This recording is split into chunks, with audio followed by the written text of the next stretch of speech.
الصلاة خير من النوم.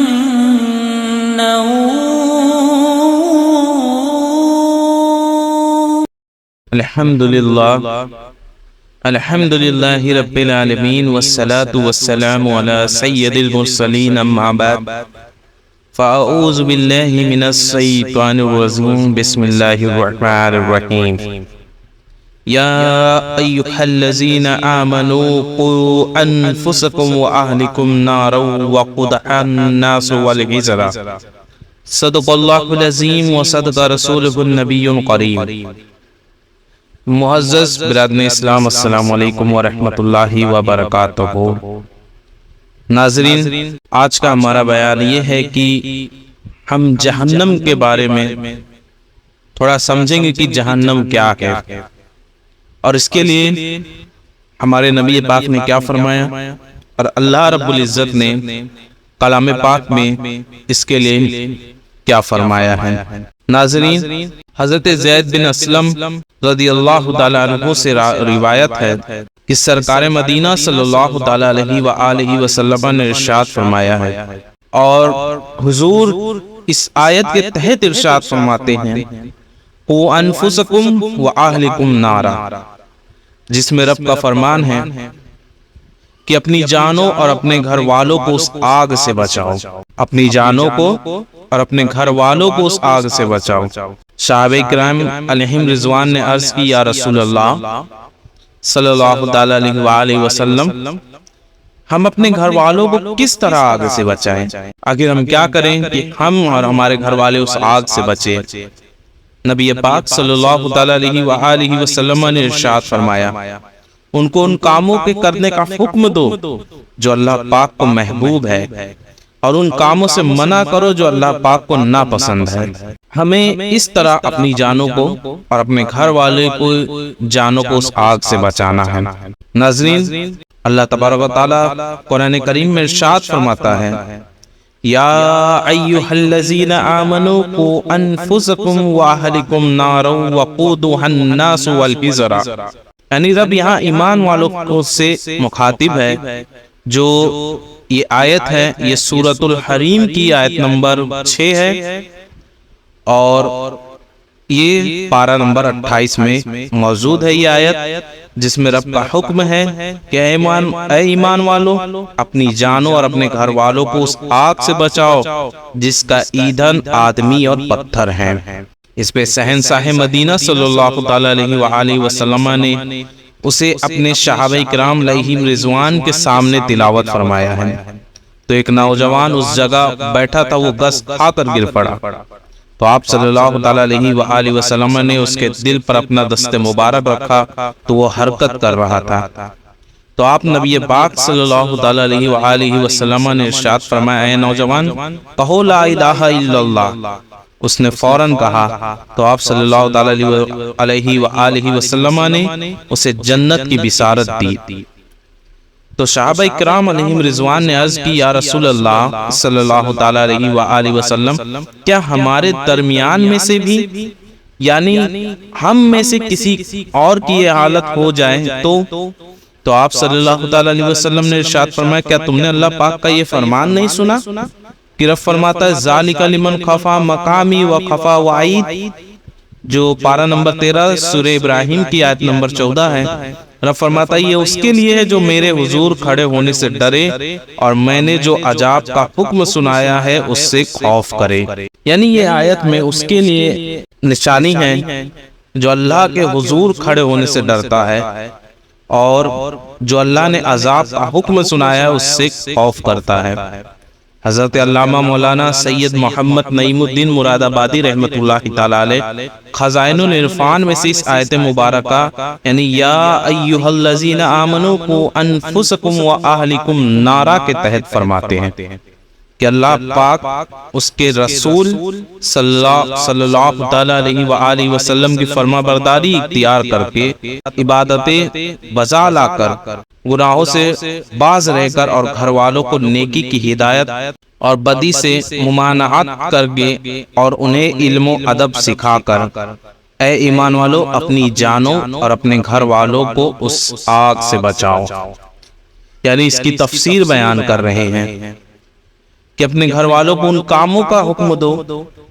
جو اللہ کو محبوب ہیں، جو رب کو پسند ہیں، اور جو رب کو ناپسند ہو ان سے منع کرو۔ حضرت مولا کائنات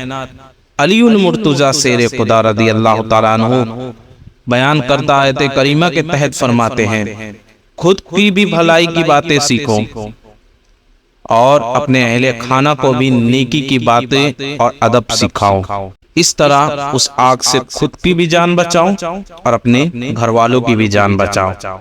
سامعین، فتاوی رضویہ جلد 24 صفحہ 370 سے ایک معلوماتی فتویٰ آسان کر کے پیش کرنے کی شیئی کی ہے، تو آپ اسے ضرور سنیں کہ سوال ہوا کہ بالغ اولاد کو نیکی کی دعوت دینا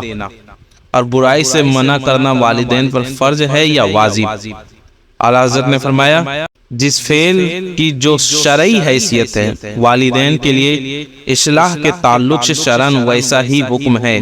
یعنی فرض پر فرض، واجب پر واجب، سنت پر سنت، مستحب پر مستحب، مگر با شرط قدرت، با قدر قدرت، با امید منفعت، یعنی جتنی قدرت ہو اسی کے مطابق اصلاح کی بات کہے جبکہ نفع کی امید ہو، ورنہ حکم قرآنی واضح ہے کہ رب نے فرمایا علیکم انفسکم لا یضرکم من ضل اذا تدیتم، جس میں رب نے فرمایا تم اپنی فکر رکھو تمہارا کچھ نہ بگڑے گا جو گمراہ ہوا جبکہ تم راہ پر ہو۔ تو سامعین، اب ذرا جہنم کے تعارف سنیں کہ جہنم کیا ہے۔ ہمیں اپنی اور گھر والوں کی اصلاح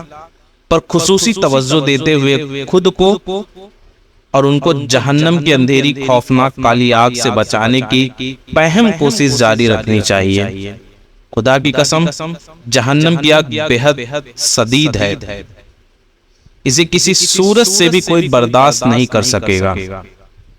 فرض نماز، روزہ، زکوٰۃ اور حج کی کوتاہی کرنے والوں، ماں باپ کو ستانے والوں، اپنی اولاد کی شریعت اور سنت کے مطابق تربیت نہ کرنے والوں، اپنے بیٹوں کو داڑھی رکھنے سے روکنے والوں اور خود کی داڑھی مڑانے والوں، داڑھی کو ایک مٹھی سے گھٹانے والوں، ملاوٹ والا مال تھوکے سے گراہک کو پکڑانے والوں، ڈنڈی مار کر سودا چلانے والوں، چوروں، ڈاکوؤں، جیب کتروں، ٹی وی اور انٹرنیٹ پر فلمیں ڈرامے دیکھنے والوں، گانے باجے سننے والوں، اپنے گھر والوں کو اس کی سہولت فراہم کرنے والوں، اپنے گھروں پر فلمیں دیکھنے کے لیے ڈش انٹینا لگانے والوں، لوگوں کو فلموں کی لیڈ یا کیبل دینے والوں، اور طرح طرح کی جو بھی گناہ ہے اور جو گناہ کر رہے ہو اس سے بازار گرم کرنے والوں کے لیے لمحہ فکریہ ہے۔ یقین مانیے جہنم کے اندھیرے میں ڈوبی ہوئی کالی کالی آگ صحیح نہیں جا سکے گی۔ ترمذی شریف میں حضرت ابو ہریرہ رضی اللہ تعالیٰ عنہ سے روایت ہے کہ سرکار مدینہ منورہ سردار مکہ مکرمہ صلی اللہ تعالیٰ علیہ وآلہ وسلم کا فرمان عبرت نشان ہے، دوزخ کی آگ 1000 سال جلائی گئی یہاں تک کہ سرخ ہو گئی، پھر 1000 سال بھڑکائی گئی یہاں تک کہ سفید ہو گئی، پھر 1000 سال دہکائی گئی یہاں تک کہ سیاہ یعنی کالی ہو گئی، پس اب وہ نہایت ہی سیاہ اور کالی اندھیری رات ہے۔ خدا کی قسم، جہنم کا عذاب کسی سے بھی سہا نہیں جا سکتا۔ حضرت امام حافظ ابو القاسم سلیمان طبرانی رحمۃ اللہ تعالی علیہ نقل کرتے ہیں، ایک بار مدینے کے تاجدار صلی اللہ تعالی علیہ وآلہ وسلم کے دربار میں حضرت جبرائیل علیہ السلام حاضر ہوئے اور عرض کی، یا رسول اللہ صلی اللہ تعالی علیہ وآلہ وسلم، اس ذات کی قسم جس نے آپ صلی اللہ تعالی علیہ وسلم کو نبی برحق بنا کر بھیجا ہے، اگر جہنم کو سوئی کے ناکے کے برابر کھول دیا جائے تو تمام زمین والے اس کی گرمی سے ہلاک ہو جائیں، اگر اہل جہنم کا ایک کپڑا زمین و آسمان کے درمیان لٹکا دیا جائے تو تمام اہل زمین موت کے گھاٹ اتر جائیں۔ آقا صلی اللہ تعالی علیہ وآلہ وسلم، اس ذات کی قسم جس نے آپ صلی اللہ تعالی علیہ وآلہ وسلم کو حق کے ساتھ مبعوث فرمایا، اگر جہنم پر مقرر فرشتوں میں سے ایک فرشتہ دنیا والوں کے سامنے ظاہر ہو جائے تو اس کی ہیبت سے تمام اہل زمین مر جائے۔ سرکار صلی اللہ تعالی علیہ وآلہ وسلم اس ذات والا کی قسم جس نے آپ صلی اللہ تعالی علیہ وآلہ وسلم کو رسول برحق بنا کر بھیجا ہے، جہنم کی زنجیروں کا ایک حلقہ جس کا ذکر قرآن کریم میں فرمایا گیا ہے، اگر اسے دنیا کے پہاڑوں پر رکھ دیا جائے تو وہ ریزہ ریزہ ہو جائے اور تحت الثری یعنی ساتویں زمین کے نیچے جا پہنچے۔ سرکار دو عالم صلی اللہ تعالی علیہ وآلہ وسلم نے فرمایا، اے جبرائیل بس کرو، اتنا ہی تذکرہ کافی ہے، کہیں ایسا نہ ہو کہ میرا دل پھٹ جائے اور میں وفات پا جاؤں۔ پیارے آقا صلی اللہ تعالی علیہ وآلہ وسلم نے جبرائیل امین علیہ السلام کو ملاحظہ فرمایا کہ آپ رو رہے ہیں۔ فرمایا، جبرائیل تم کیوں رو رہے ہو؟ بارگاہ خداوندی میں آپ کو تو ایک خاص مقام حاصل ہے۔ عرض کی، یا رسول اللہ صلی اللہ تعالی علیہ وآلہ وسلم میں کیوں نہ روؤں؟ کہیں ایسا نہ ہو کہ علم الہی میں موجودہ حال کے بجائے میرا کوئی اور حال ہو، کہیں ابلیس کی طرح مجھے بھی امتحان میں نہ ڈال دیا جائے، کہیں ہاروت و ماروت کی طرح مجھے بھی آزمائش میں مبتلا نہ کر دیا جائے۔ راوی بتاتے ہیں کہ رسول اللہ صلی اللہ تعالی علیہ وآلہ وسلم بھی رونے لگے، حضرت جبرائیل علیہ السلام بھی رو رہے تھے، دونوں حضرات روتے رہے۔ آخر کار آواز آئی، اے جبرائیل، اے محمد صلی اللہ تعالی علیہ وآلہ وسلم، اللہ پاک نے آپ دونوں کو اپنی نافرمانی سے محفوظ کر لیا ہے۔ جبرائیل علیہ السلام آسمانوں کی طرف پرواز کر گئے۔ مدینے کے تاجدار صلی اللہ تعالی علیہ وآلہ وسلم باہر تشریف لائے۔ بعض انصار صحابہ کرام علیہم رضوان کے قریب سے گزرے جو ہنس کھیل رہے تھے۔ فرمایا، تم ہنس رہے ہو اور تمہارے پیچھے جہنم ہے، اگر تم وہ باتیں جانتے جو میں جانتا ہوں تو تم تھوڑا ہنستے اور زیادہ روتے، اور تم کھانا پینا چھوڑ دیتے اور پہاڑوں کی طرف نکل جاتے اور خوب مشقتیں برداشت کر کے بھی عبادت الہی بجا لاتے۔ آواز آئی، اے محمد صلی اللہ تعالی علیہ وآلہ وسلم، میرے بندوں کو مایوس مت کیجئے، میں نے آپ کو خوشخبری دینے والا بنا کر بھیجا ہے اور تنگی کرنے والا بنا کر نہیں بھیجا۔ پس رسول اللہ صلی اللہ تعالی علیہ وآلہ وسلم نے فرمایا، راہ راست پر گامزن رہو، یعنی سیدھے رستے پر چلو اور میانہ راوی اختیار کرو۔ ناظرین، سنا آپ نے کہ جہنم کا تذکرہ کس طرح ہے، غور فرمائیے۔ ہمارے آقا صلی اللہ تعالی علیہ وآلہ وسلم معصوم بلکہ سید المعصومین ہو کر بھی حضرت جبریل امین علیہ السلام بھی معصوم اور معصوم فرشتوں کے آقا ہونے کے باوجود عذاب جہنم کا تذکرہ چھڑنے پر خوف رب باری سے گریہ و زاری فرمائے۔ اور ایک ہم ہیں کہ گناہ پر گناہ کیے جائیں، مگر جہنم کی اولناک تذکرہ سن کر نہ دل لرزے، نہ ہمارا کلیجہ کانپے، اور نہ ہی پلکیں بھیگے افسوس۔ عذاب جہنم کی خوفناک باتیں سن کر بھی ہمیں پشیمانی ہے، نہ پریشانی، خجالت ہے، نہ ندامت۔ ندامت سے گناہوں کا ازالہ کچھ تو ہو جاتا، ندامت سے گناہوں کا ازالہ کچھ تو ہو جاتا، ہمیں رونا بھی تو آتا نہیں ہائے ندامت سے۔ اللہ اکبر۔ سامعین، ہمارے بزرگان دین رحمت اللہ تعالی علیہم کی حالت تو یہ تھی کہ جہنم کا تذکرہ سن کر یا جہنم کے عذابات کے بیان پر مشتمل قرآنی آیت سن کر بے ہوش ہو جاتے، بلکہ بعضوں کی تو روحیں بھی پرواز کر جاتی۔ چنانچہ حضرت منصور بن امامہ رحمت اللہ تعالی علیہ فرماتے ہیں، میں سفر حج کے دوران کوفے کی ایک گلی میں ٹھہرا ہوا تھا۔ اندھیری رات میں کسی ضرورت سے نکلا تو ایک گھر سے رکت انگیز مناجات کی کچھ اس طرح آواز میں نے سنی۔ کہنے والا کہہ رہا تھا، اے میرے پروردگار، تیری عزت اور تیرے جلال کی قسم، میں نے اپنی معصیت میں تیری مخالفت کا ارادہ نہیں کیا تھا۔ ہاں اتنا ضرور ہے کہ گناہ کرتے وقت تجھ سے نا واقف بھی نہ تھا، بس مجھ سے گناہ سرزد ہو گیا اور مجھ پر تیری ڈھیل دینے والی پردہ پوسی نے مجھے گناہ پر دلیر کر دیا، اور میری بدبختی نے گناہ پر میری مدد کی، اور میں اپنی نادانی کے سبب نافرمانی میں مبتلا ہو گیا۔ اب میں تیرے فضل سے امید رکھتا ہوں کہ تو میرا عذر قبول فرمائے گا۔ اب اگر تو نے میری معذرت قبول نہ کی اور مجھ پر رحم نہ فرمایا تو ہائے عذاب میرے غم کی درازی۔ جب وہ خاموش ہوا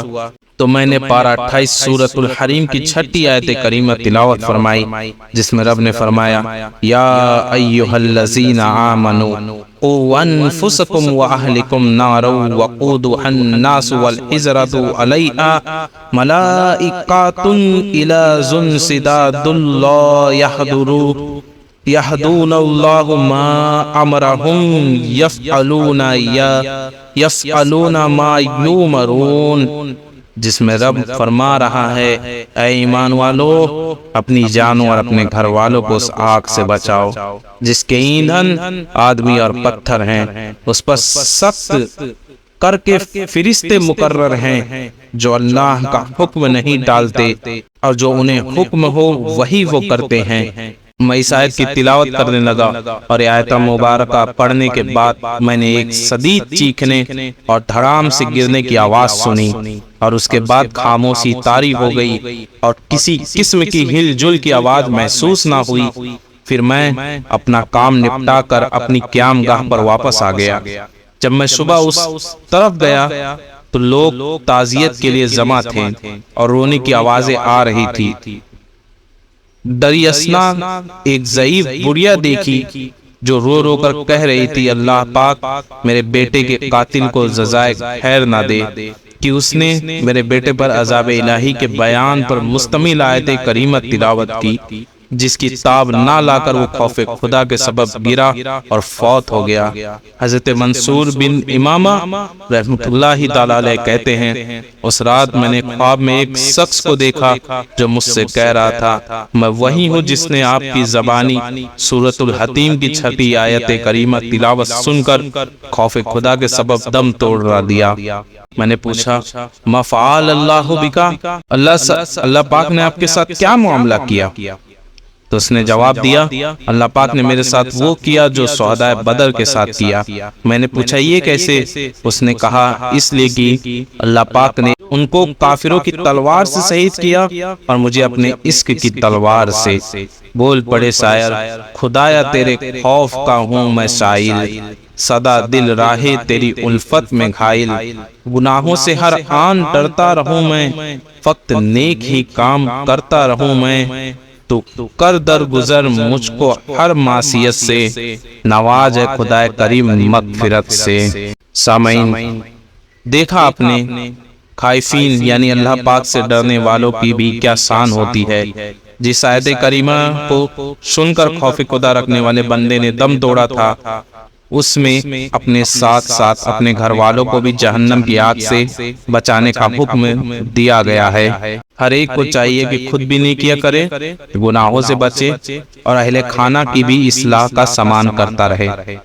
حضرت علامہ قرطبی رحمۃ اللہ تعالی علیہ نے حضرت القیہ رحمۃ اللہ تعالی علیہ کا قول نقل فرمایا ہے ہم پر فرض ہے کہ اپنی اولاد اور اپنے اہل خانہ کو دین کی تعلیم دے، اچھی باتیں سکھائیں اور اس کو ادب و ہنر کی تعلیم دے جس کے بغیر چارہ نہیں ہے۔ تو سامعین یہ جہنم کے میں نے کچھ حالات پیش کیے، تو آپ خود اب فیصلہ کریں کہ ہمیں کیا کرنا ہے، ہمیں جنت جانا ہے کہ جہنم جانا ہے۔ ناظرین اس کے بعد اسی سلسلے میں ایک ویڈیو اور ضرور لاؤں گا، اور آج کے بیان میں جو بھی غلطی ہوئی اس پہ میں توبہ کرتا ہوں۔ استغفر اللہ ربی من کل ذنب واتوب الیہ وما علینا الا البلاغ۔ السلام علیکم ورحمۃ اللہ وبرکاتہ۔